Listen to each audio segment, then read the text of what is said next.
Welcome to JP news. Tirupati జిల్లా సూలూరుపేటలో అసాంఘిక కార్యక్రమాలు జరిగితే సహించబోమని సూలూరుపేట సీఐ మురళీకృష్ణ పోలీస్ స్టేషన్లో జరిగిన మీడియా సమావేశంలో తెలియజేశారు. సీఐ మురళీకృష్ణ మాట్లాడుతూ సోమవారం సూలూరుపేట పరిసర ప్రాంతాలలో పోలీసులు 2 టీంలుగా ఏర్పడి పలు లాడ్జీలలో పలువురు విటులను లాడ్జీ యజమానాన్ని అరెస్టు చేయడం జరిగింది.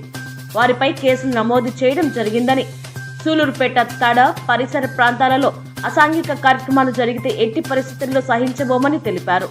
తడ సూలూరుపేట పరిసరాల్లోని లాడ్జ్ యాజమాన్యులు లాడ్జ్కు వచ్చే వారి వివరాలు ఖచ్చితంగా నమోదు చేయాలని, వారి వద్ద నుండి ఆధార్ కార్డులు తీసుకుని వాళ్ళకి రూములు ఇవ్వాలని తెలిపారు. ఈరోజు సూలూరుపేట పట్టణంలో ఉన్నటువంటి లాడ్జీల్లో కొంతమంది విటుల దగ్గరికి ఆడవాళ్ళను పంపిస్తున్న సమాచారంతో డిఎస్పీ గారికి రాబడిన సమాచారం మేరకు 2 టీమ్స్ కడఎస్ఐ కొండమనాయుడు మరియు సూలూరుపేట ఎస్ఐ అజయ్ కుమార్ గారి నేతృత్వంలో 2 టీమ్స్ని ఏర్పాటు చేసి హైవే మీద ఉన్నటువంటి మరి అదేవిధంగా టౌన్లో ఉంటున్నటువంటి లాడ్జీస్ని తనిఖీ చేయడం జరిగింది. ఈ తనిఖీలో భాగంగా పూజిత లాడ్జీలో సూలూరుపేటలో ఉన్నటువంటి గోవిందం అనే ఒక మహిళని విటుడు దగ్గరికి బెల్లంకొండ పవన్ కళ్యాణ్ అనే అతని దగ్గరికి డబ్బులు తీసుకొని విచారణ నిమిత్తం పంపించడం జరిగింది.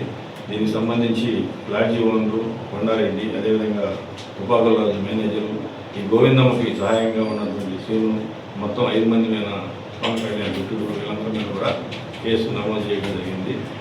అదేవిధంగా ఈ తనిఖీలో భాగంగా కొంతమంది ప్రేమికులని కంపెనీలో పనిచేసే యువకులు కూడా లాడ్జీల్లో ఈ బృందాలకి లభించడం జరిగింది. వారందరూ కూడా కౌన్సిలింగ్ చేసి వారి యొక్క వివరాలు తీసుకొని వారి తల్లిదండ్రులు కూడా ఇలా ఈ ఉద్యోగాల పేరు చెప్పి కానీ లేక బయటకు వచ్చి ఇలా చూస్తున్నారని చెప్పి వారికి కూడా ఈ సాంప్రదాయం కాదు, అదేవిధంగా పెళ్ళి కానీ యువకులు ఇలా లాడ్జీల్లో తిరగకూడదని చెప్పి కౌన్సిలింగ్ చేసి తల్లిదండ్రులు కూడా పూర్తి సమాచారం ఇచ్చి వారిని పంపించడం జరిగింది.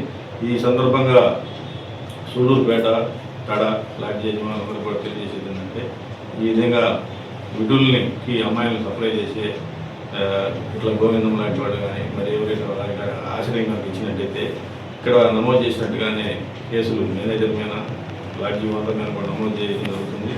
అదేవిధంగా చట్ట ప్రకారం ఈ లాడ్జీని కూడా ఏదైనా సీజ్ చేయడానికి అవకాశాలు ఉంటే ఆ విధంగా కూడా చట్ట ప్రకారం చర్యలు తీసుకుంటాం, హెచ్చరిక చేస్తున్నాం. ఇలాంటివి ఏదైనా సమాచారం ఉన్నా కానీ పట్టణంలో వేరే గృహాల్లో కానీ ఎక్కడైనా ఈ విధంగా అమ్మాయిలను బయట ప్రాంతాల నుంచి తీసుకొచ్చి విటులకి ఎరవేసే వ్యక్తుల్ని సమాచారం మనకు పోలీస్ శాఖకి అందించి సూలూరుపేట పట్టణంలో ఇట్లాంటి అసాంఘిక కార్యక్రమాలు జరగకుండా నివారించేందుకు మీ అందరూ కూడా సహకరించాలని కోరుకుంటున్నాం. లాడ్జీ యజమానులకు మరొకసారి హెచ్చరిక, ఈ విధంగా కనుక ఈ విషయాలన్నీ ప్రోత్సహించే విధంగా మీరు వారి సహకరించినట్లయితే చట్ట ప్రకారం లాడ్జీలను కూడా సీజ్ చేయడం జరుగుతుంది. కాబట్టి మీరు రూమ్స్ ఇచ్చేటప్పుడు భార్యాభర్తల లేకపోతే ఆధార్ కార్డు తీసుకోవటం, వారి వివరాలు తీసుకోవటం, లోకల్ వాళ్ళకి రూమ్స్ ఇవ్వాల్సిన అవసరం లేదు. ఎందుకంటే వాళ్ళు కంపెనీలు పేరు చెప్పి యువకులు అమాయకంగా వాళ్ళని మోసం చేసి పెళ్లి చేసుకుంటామని